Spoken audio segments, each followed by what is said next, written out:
So, ayan mga Atatas Vlog, meron po tayo ngayong Money Hunt Challenge. So, meron po tayong isang kababayan na sponsor po sa ating Money Hunt Challenge. Maraming salamat po sa kanya. Natutuwa daw po siya sa ating Money Hunt Challenge. Kaya po siya ay nag-sponsor. So, yun po. Thank you po, ate. So, yun. Kapatid, labas na. Ito po. Lalapag ko na.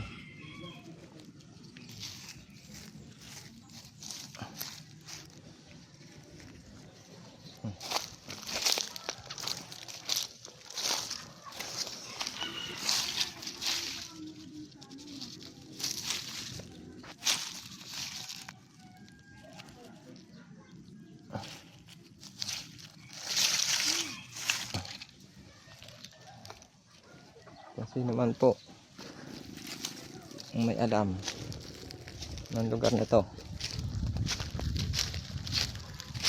So, yan mga Atatas Vlog. Dalawa po ang makakakuha po nito. So, yan. Ingat po tayo sa pagpunta. Let's go, let's go.